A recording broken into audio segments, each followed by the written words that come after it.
Здравствуйте, уважаемые телезрители, радиослушатели. В эфире программа «Якутск сегодня». У микрофона редактор Мария Ким. Также со мной мои коллеги Екатерина Голикова и Николай Слепцов-Айдын. Этим выпуском мы начинаем цикл передач, в которых мы будем говорить о новых киберпреступлениях, о дистанционных мошенниках, а также о принимаемых мерах по противодействию киберпреступности. Сегодня в нашей студии Иванов Николай Егорович, начальник отделения по раскрытию хищений, совершенных с использованием средств связи и интернет-ресурсов отдела уголовного розыска МУ МВД России Якутская, Матвеева Алена Сергеевна, сотрудник оперативного подразделения, а также Луцкан Иван Петрович, народный депутат, председатель общественного совета при МВД по Якутии, главный врач Якутской республиканской офтальмологической клинической больницы. Приветствую нас в студии. Добрый день. Спасибо, что приняли наше приглашение принять участие в данной программе, а также хочется подискутировать, опять же, да, на все эти проблемные наши вопросы обсудить. Первый вопрос к Ивану Петровичу. Расскажите, пожалуйста, вот какие на уровне федеральном принимаются меры по борьбе с плохими людьми? С плохими людьми у нас давно принят Уголовный кодекс Российской Федерации, до этого РСФСР, Советского Союза. И, собственно говоря, все меры по отношению к этим людям там прописаны. Задача это государства в данном случае предотвратить операции возможные, которые совершают граждане Российской Федерации под воздействием мошенников, и не дать возможность мошенникам совершить это преступление. Понятно, что волна дистанционного мошенничества вот за последние годы, она как снежный ком набиралась, и если взять вот так вот, скажем так, развитие, да, вспомним, там, может, года 3-4 тому назад, это были звонки там с ФСБ, там, что у вас возбуждено дело, или там, что у вас сын там или дочка попали в ДТП. Это вот начало всех этих мошеннических действий. Ну и переводили средства, а потом там пропадали и так далее. Далее уже с развитием инфокоммуникационных технологий, нейросетей мошенники шагнули дальше. Уже использовали так называемые дипфейки, то есть когда лицо человека при звонке по видео, например, там, в WhatsApp и других мессенджерах высвечивалось, как будто звонит твой родственник или там начальник и так далее. Значит, сейчас с учетом определенных блокировок WhatsApp эта технология тоже уходит на нет. Но, тем не менее, остаются письменные сообщения, разного рода обычные звонки и так далее.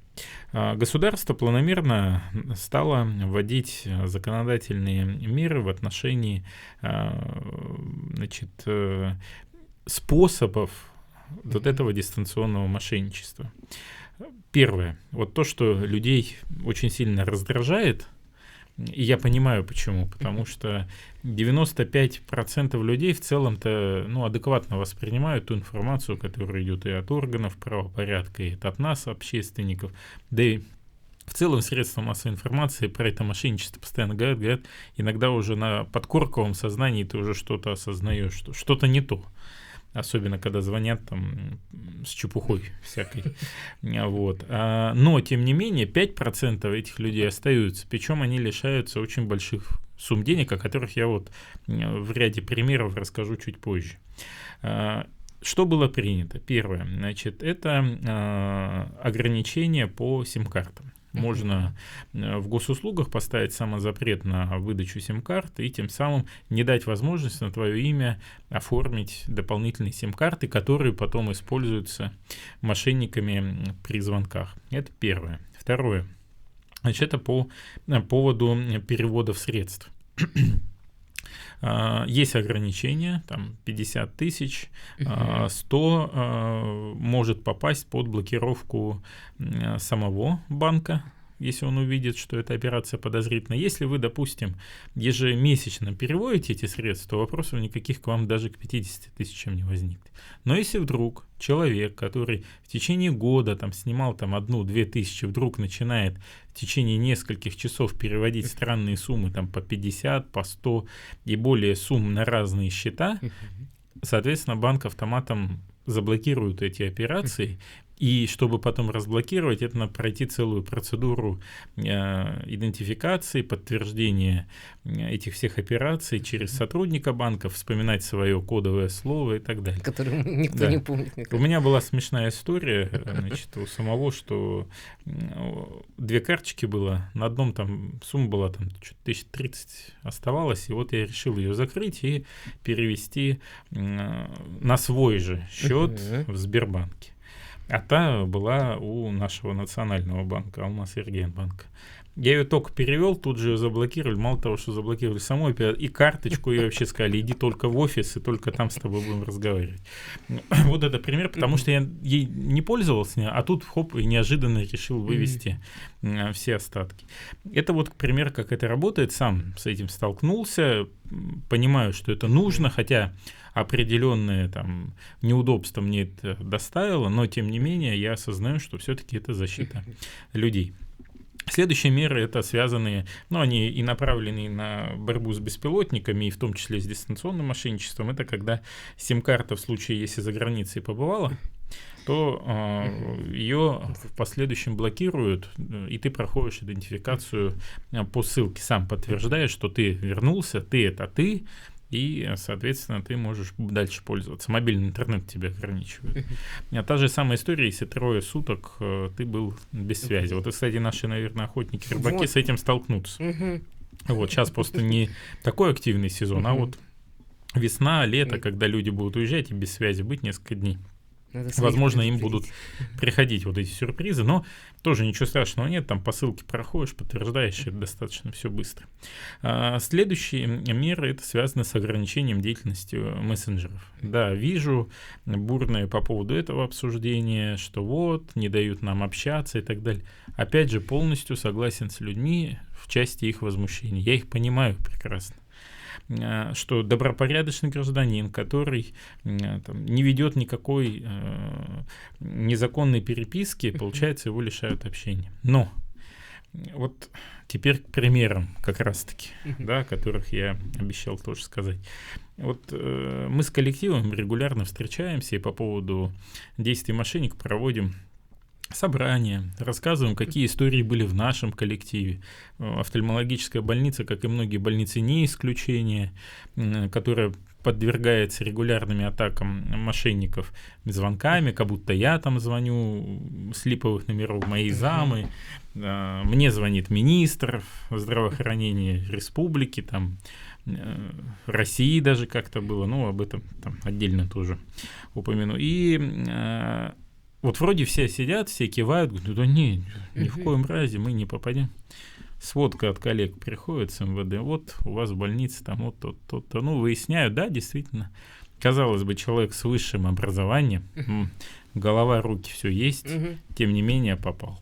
Также у меня там попадали и медсестры, и санитарки, и суммы, которые люди переводили, они не ограничивались, там 10 тысяч мошеннику отдал.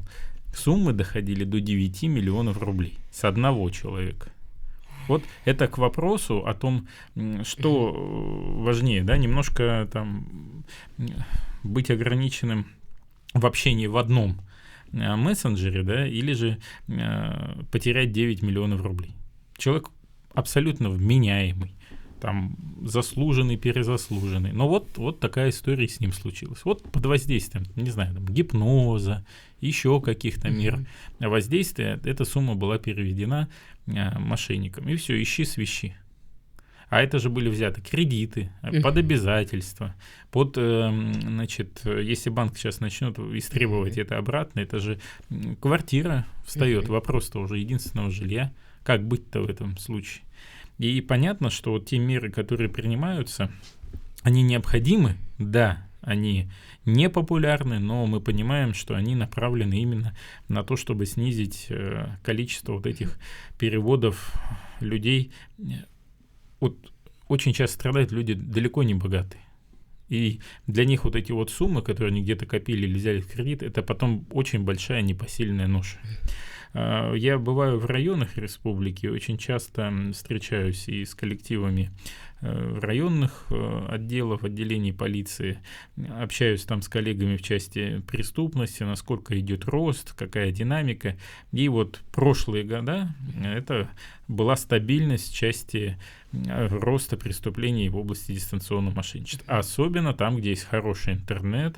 Вот хороший пример здесь есть Мирнинский район. Там компания «Алроса» работает. Вахтовым способом люди зарабатывают свои средства. Суммы зарплат не маленькие.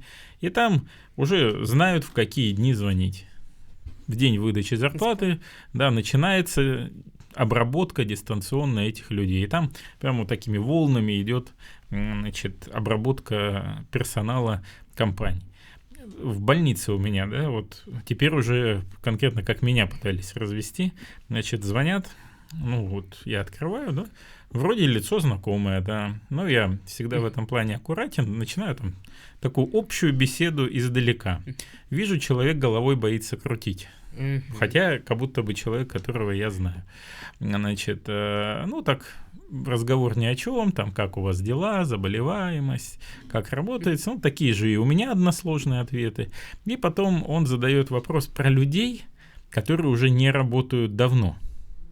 У меня сразу же, старая база данных попала, обрабатывают, значит, по тем файлам, которые когда-то где-то были в сети. А с учетом того, что у нас по закону мы должны на своих сайтах публиковать информацию о врачей, которые работают, об их категории и так далее. Вот они вытащили эту старую базу и начинают вот так вот активненько ее фильтровать. Видимо, телефоны потом где-то выудили. Ну а с учетом того, что ваш покорный слуга внесен в базу миротворец наших заклятых, да, врагов, то там мне скриншот отправили, вот с нее, потому что на нее отсюда ты не зайдешь, и там мой телефон, мой паспорт полностью со всеми данными, да, там адрес проживания, там фотографии, вот все. Поэтому, в принципе, для век цифровых технологий там найти все данные, особенно если ты там участвуешь в специальной военной операции или помогаешь каким-то образом, это не составляет особого труда. Поэтому, вот резюмируя вышесказанное, хочу сказать, что мошенническим действиям может быть подвержен абсолютно любой человек, независимо от статуса, ранга, уровня образования, уровня доходов. Под влияние попадают абсолютно все. И потерянные средства, которые, их, к сожалению, никак не вернешь. Есть единичные случаи, когда прокуратура выступает на стороне пострадавших людей, значит, пытаются и в исковых заявлениях хотя бы отменить кредит, что он действовал под воздействием мошенников. Кстати, сейчас вот законодательно период охлаждения введен, там до 4 часов, особенно в микрокредитных организациях, что за 4 часа тебе дадут еще вопрос подумать, точно ли тебе эти деньги нужны, или тебя мошенники разводят. Вот. Но бывают случаи, когда вот, к сожалению, ты остаешься ни с чем в кармане. И коллеги, наверное, тоже об этом скажут из органов правопорядка в части того, что удается ли найти или не найти этих мошенников. Ну, ответ, скорее всего, будет очевиден. В единичных случаях, если действовали там на нашей территории. Вот. И хотелось бы призвать все-таки людей, и вот как сказал наш президент недавно во время прямой линии, если речь заходит о деньгах, кладите трубку. Нечего общаться дальше. Тем более там прикрываясь родственниками и так далее. Потому что мне, помню, звонил и Следственный комитет, как-то говорил, что вот в отношении вас проект. Я говорю, добро пожаловать. Вот мой адрес, приходи, поговорим, вопросов нет. Ну вот никто так больше не появился. По поводу работников, вот тоже примеры, да, как их развели, звонили от моего имени, и, значит, человек копил на ремонт. Вот сотрудник моей больницы. И вот, значит, мне звонок уже от работника, вот так-то и так-то, Иван Петрович, когда вы вернете деньги? Не понял. Ну вот, вы же мне сказали перевести деньги туда-то и сказали, что вот сейчас ваш счет там не будет заблокирован, и скоро они к вам вернутся обратно. Я говорю, секундочку, я звонил? Пожалуйста, изучите во-первых, перечень звонков, и мой ли это номер был. Начнем с этого. Мой номер знают все сотрудники. Я всегда говорю, что я там по таким-то мессенджерам не общаюсь. И понятно, что если я буду звонить, я буду спрашивать исключительно по работе. Ну, вот так вот человек прямо верил, что это был я. И потом прямо с такой агрессией, что я, мол, заставил. Я сказал, пожалуйста, заявление в полицию, чтобы вопросов уже никому не было. Вот. И таких моментов их достаточно много, когда, к сожалению, вот и моим именем пользуются. Мне и мэр писал города. Я ему сразу же скинул, смотри, Евгений Николаевич, ты у меня тут хочешь денег, видимо, попросить. Вот. Поэтому надо голову всегда включать, трезво оценивать ситуацию и ни в коем случае не попадаться на вот эти действия. А с точки зрения общественного совета, да, мы регулярно проводим и просветительские мероприятия в различных организациях всех форм собственности. Вот даже сейчас, да, вот выступаем, пытаемся объяснить, как, что это происходит на самом деле, какие меры принимаются для того, чтобы оградить людей от дистанционных мошенников, потому что, ну, суммы, конечно, переведенные. Если бы так переводили бы к нам в бюджет республики, у нас бы давно был бы тут город-сад, и мост бы уже стоял бы. Об этом и говорю, да, и у нас бы тут все что угодно было бы. Да. А скидываются гражданские же просто. Да, скидывают, да. И потом вот, ну, одно дело, когда они скинулись из там сбережения, другое дело, когда они еще и в кредиты влезли. И вот кредитная загруженность, конечно, очень большая в этом плане для людей становится. Были же случаи, когда и суицидом после этого люди заканчивали. Поэтому вот с этим лучше не шутить и всегда предупреждать своих родственников и так далее, что как вы действуете в той или иной ситуации. Ну вот, кстати, меры наши, наверное, сыграли свою роль. Вот недавно, когда уже там WhatsApp не работал, там в телеграммах звонков не было, звоню через Макс сотруднику, значит, одному сбрасывает. Думаю, ну ладно. Значит, я в командировке был, значит, на Чукотке. Приеду, выясню, что проблема. Возвращаюсь, спрашиваю, а что не берешь-то? Так я думал, что это мошенники. Вот, я говорю, ну ладно, понятно, да. Хотя в Максе звонил. Фотография какая-то не такая. Все понятно. Ну вот, значит, уже работает, да?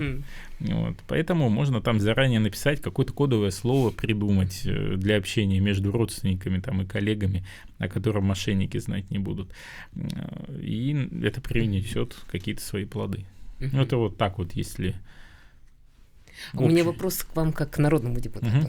Родители у меня вот буквально до начала передачи попросили задать вопрос.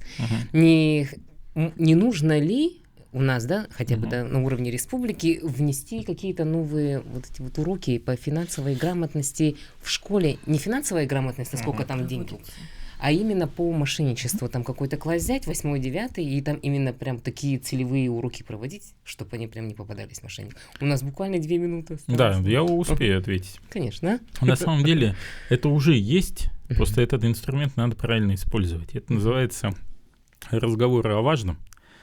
Уроки, которые существуют, да, и тематика их как раз-таки определяется не только Министерством просвещения Российской Федерации, Министерством образования и науки Республики Саха-Якутия, также эту тему может выбрать и классный руководитель. На классных часах посвятить отдельно финансовой грамотности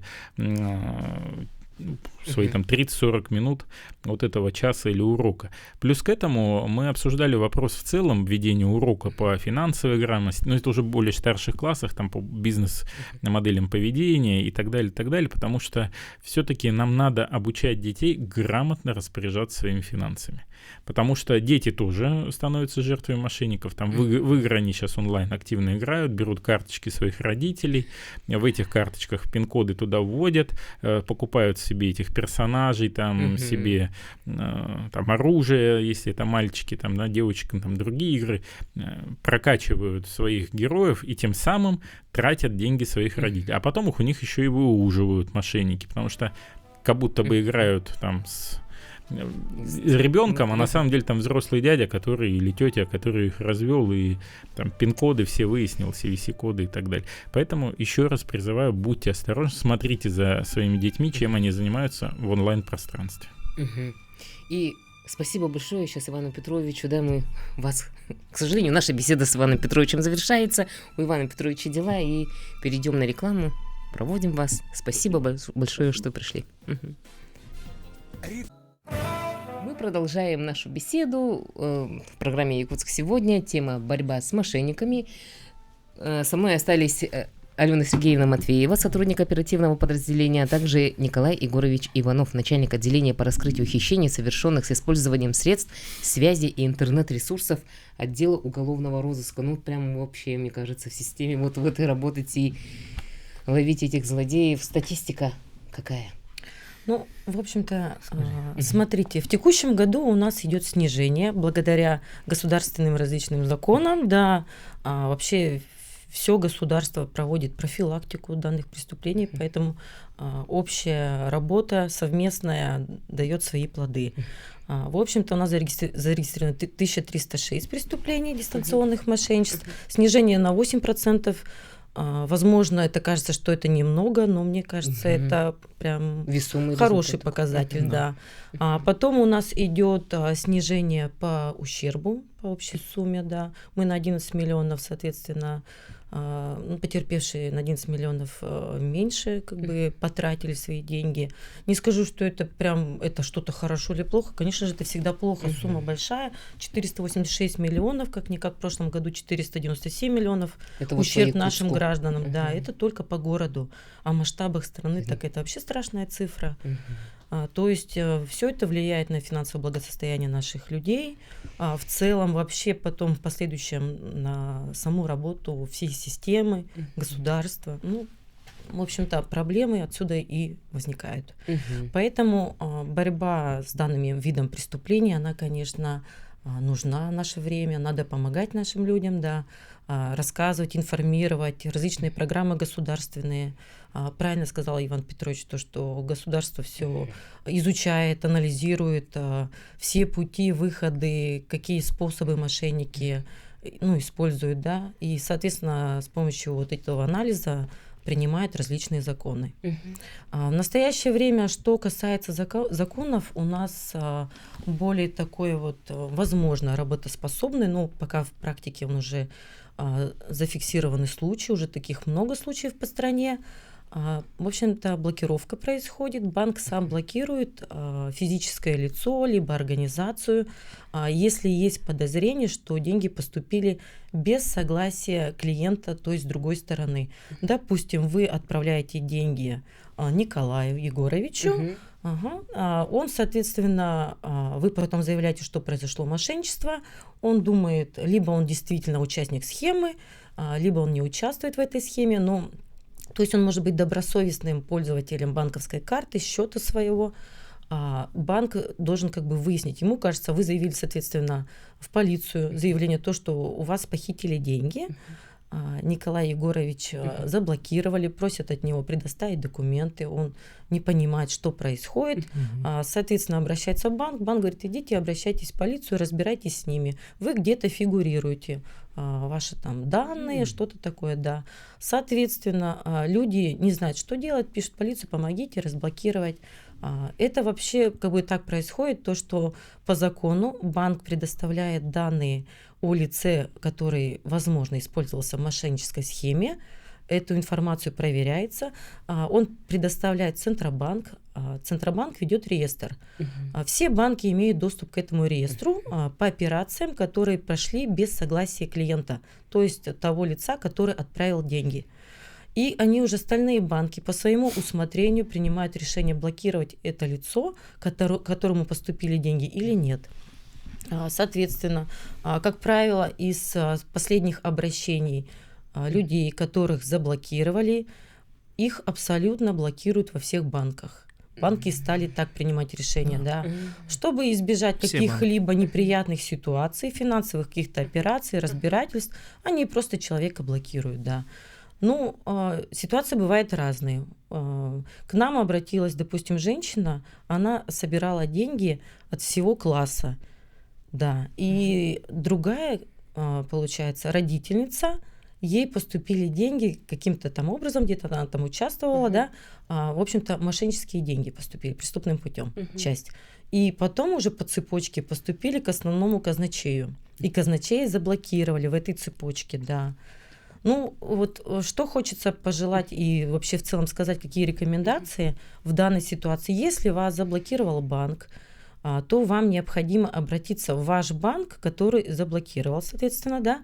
Вы пишете заявление, прикладываете документы, подтверждающие, на основании чего там, ну, связаны с этой операцией, за которую вас заблокировали. Банк обязан направить в течение следующего рабочего дня в Центробанк данную информацию, так как у них реестр всех, все сведения хранятся, к которым другие банки доступ имеют. В общем-то, банк это все передает, Центробанк в течение 15 рабочих дней рассматривает это заявление и принимает решение разблокировать там, ну, то есть да или нет, с реестра удалить, не разблокировать, а именно удалить из реестра, или остается человек. Таким образом, многие страдают, они, соответственно, привыкли уже осуществлять платежи жилищно-коммунальные услуги, налоги. В общем-то, различные операции проводят. Всегда же мы уже все пользуемся банковскими картами, и у них, соответственно, дискомфорт. Да, Паника у людей, да, соответственно, куда что бежать. Поэтому мы вот, если у вас такая ситуация произошла, вы просто обращайтесь в банк, да, а потом уже в Центральный банк, либо на сайте Центробанка напишите заявление.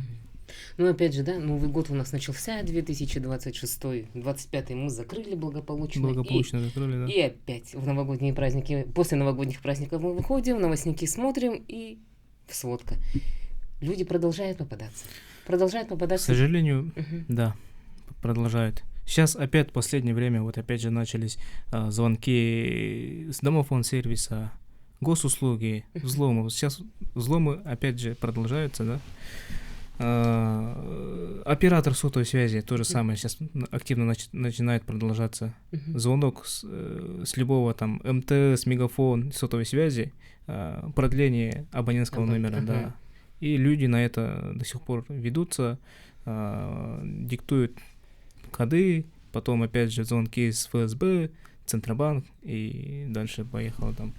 Деньги, кредит берут, оформляют, подходят к банкомату, также отправляют. Несмотря на то, что такая большая масштабная профилактическая работа и идет. каждый второй, мы каждым потерпевшим сейчас в настоящее время, проводим профбеседу, да, спрашиваем, осведомлены ли они были по профилактике, слышали то, что такие мошеннические способы есть, и большинство говорит, нет, первый раз слышу. Как это, не знаю, как это может быть, но мы все ежегодно, вот каждый день во всех торговых центрах масштабно, максимально стараемся провести профбеседы. Ну и все сидят же так спокойно буклеты через раздаем, сетях. буклеты, брошюры всякие, максимально. Это пока у нас не работает. А вот Алена Сергеевна, помните, вы приходили ко мне еще в прошлом году на передачу, и вы рассказывали, Алена Сергеевна рассказывала о случае, что сидит, жертва буквально сидит в банке, готовая перечислить какую-то сумму, уже ясно, понятно, что это телефонные мошенники, и они не верят сотрудникам. Да, было такое, и не раз, как говорится, было. Мы вообще тесно сотрудничаем, да, и с банками, они с нами связываются, и мы приезжаем, беседуем, в кабинете у себя беседуем, все уже прям примеры показываем, что вот этот номер, он мошеннический, мошенники используют. Люди либо закрываются, вообще долго молчат, месяцами некоторые ходят, их всяко разно пытаешься с ними беседовать, но мы тоже не можем быть 24/7 со всеми, да. Сотрудники банка по несколько раз одни и те же приходят, они пытаются им объяснить, нет, их там не остановить. С точки зрения наших граждан, я их тоже прекрасно понимаю, да, мои финансы, что хочу, то и делаю. И многие так отвечают, отстаньте от нас, мы сами разберемся. Разблокируйте, мы сами разберемся, большинство так говорят. В общем-то, банк идет навстречу, пытается даже их приостановить временно операции, чтобы разобраться, помочь как-то людям. Но они не хотят, некоторые, чтобы мы им помогали. Да, и все равно настойчиво слушают мошенников. Помните, наша встреча была, мы тогда собирались, присутствовали психологи. Психологи сказали так, чтобы вывести этого человека, должна быть какая-то эмоциональная встряска. Как-то их так надо, прям что-то шокировать, что-то такое произойти. Что у нас было вот в том году? Да, женщина продала квартиру. То есть 2 месяца она ходила под влиянием, она и у нас в кабинете была, тогда у нее еще все она почистила, все поудаляла, у нее там ничего не было, да. Мы ей 2 часа с чем-то объясняли, что к чему, да как, что это, возможно, мошенники, вы точно все в порядке. Это, кстати, был сотрудник из медицины, да, из сферы медицины. Ну, вот никто, как говорится, не застрахован, все могут быть подвержены влиянию. В общем-то, все объясняли, все рассказывали, и вот эту эмоциональную встряску, когда она получила, это когда добросовестные покупатели ее квартиры пришли к ней забирать ключи. Вот я сразу вспомнила слова психолога, что вот она эмоциональную встряску она получила, и тогда она только пришла в себя, что все-таки попалась, да. Ну, как всегда, те, которые попадаются, они отрицают, что им все пытались помочь. Ну, на примере той женщины там было 15 сотрудников, в том числе сотрудники банка, которые ее пытались остановить, предупредить, беседы проводили. Там ее племянница была. Ну, в общем-то, это не единичный случай, я просто про это хотела сказать. И в целом хотела бы перейти к другому вообще виду мошенничества, потому что эфирное время ограничено, да, у нас? Нет, у нас еще целых 8 минут. Ну, это так кажется, что много. А когда я начинаю рассказывать, мне этого мало, да. Вообще у нас с того года активно фиксируются взломы, соответственно, да, госуслуг и оформление микрозаймов. Что хотелось сказать нашим жителям, что необходимо вам вообще зайти, допустим, в госуслуги, и проверить, какие абонентские номера оформлены на их имя. Да. Телефонные. Абонентские номера, да. Номера, люди много меняют номера телефонов, да. Вот эти номера, которые были зарегистрированы, вот на это обратили внимание. Хорошо. Потому что сейчас большинство случаев идет по старым использованным абонентским номерам оформляются.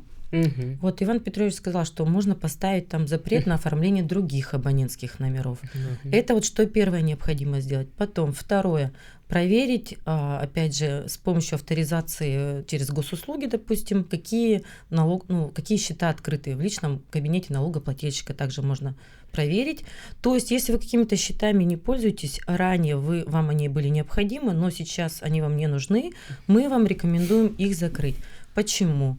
Потому что если у вас был какой-то абонентский номер другой ранее, потом вы поменяли на следующий, мошенники путем подбора смотрят, куда у вас есть входы в онлайн, и, соответственно, осуществляет доступ в ваш онлайн, оформляет кредиты.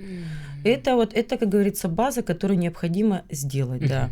И еще что третье, это уже просто для себя, для своего душевного спокойствия, проверить свою кредитную историю на предмет того, что либо там оформлено на ваше имя или нет. Первое, соответственно, абонентские номера, второе банковские счета, да, и третье кредитную историю. Через госуслуги. Да. Бюро кредитных историй доказывают. Некоторые забывают ранее, когда-то там оформляли потребительские кредиты. Конечно, сколько да, было там. И что-то погашалось, телефон, что-то не погашалось там, да, время. И у них начинается паника, они, конечно, пишут заявления. Ну, полиция совсем разбирается, пытаемся всем помочь. Да, ну, в плане вот того, что старые абонентские номера следует, соответственно, изучить, привязаны ли они к вашим онлайн-кабинетам, в других банках, другим счетам, которыми вы, допустим, люди не пользуются. Зачастую это самое вот такое вот, что на чем попадаются наши потерпевшие. Раньше я пользовался таким-то номером абонентским, там у меня счет. Говорят, я этим банком, я не клиент этого банка.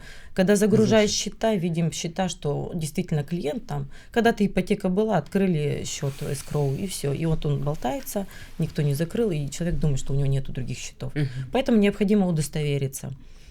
Так, что еще? Самозапреты на кредиты. Вот это, мне кажется, нужная вещь, да, это хороший такой вот придумали такую вот услугу. Рекомендуем, не навязываем, рекомендуем для своего спокойствия. Можно в госуслугах оформить, в МФЦ можете оформить. Ну и даже в банке тоже можно подойти, и операционисты помогут подключить эту услугу. Да. А мне этот самозапрет вообще очень даже самой понравился. В плане каком? Я взяла, поставила, ну опять же, да, я же в борьбе с мошенниками, какую-то боец невидимого фронта, в госуслуги зашла, Маша, быстро ставь самозапрет, поставила. И вдруг в какой-то момент мне нужен был быстро-быстро, опять же, да, непредвиденные большие расходы. И я подаю заявку, а мне приходит запрет, еще не понимаю, а я самозапрет поставила, совсем забыла. Забыли. Потом, ага. И мне ж пришлось, а у меня же еще постоянно с временными рамками постоянно все тесно и тесно. Мне пришлось ехать в МФЦ, писать заявление, какой-то ключ мне оформляли. Потом еще где-то дня 2-3 ждала. Электронный ключ должен быть. И мне... А потом, опять же, да, как человек я маленько раздражалась, а на самом деле это очень эффективное. Просто в госуслуге там буквально наше секунды время, занимает. да, сейчас время мошенников, обман, как Иван Петрович правильно говорит, да, время цифровой техники. Да. Люди вот заблуждаются, да, думают то, что откуда мои данные утекли в сети интернет, да. Время цифровой техники, да. Сейчас любую информацию в сети интернет, любую информацию можно вытащить. Это все в интернете есть. И опять же вот эти вот WhatsApp. Я за то, что WhatsApp блокирует. Номера телефонов, привязки, там вплоть до паспортных данных, там адресов, где последнее место работы, вот это все в интернет можно вытащить.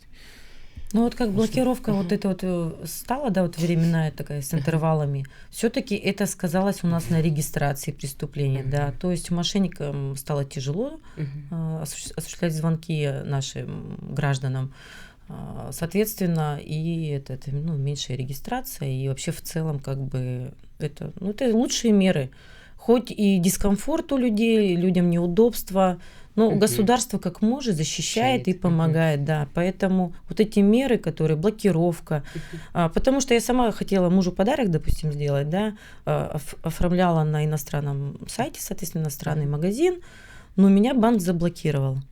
Я думаю, ёлки-палки, да, и как бы думаю, как хорошо, как бы с одной стороны хорошо, потом думаю, ладно. Как человека-то маленько. Да, оформляла, как говорится, ближе к ночи уже, беседовать с операторами, соответственно, у меня все дома уже отдыхают, мне желания никакого нет.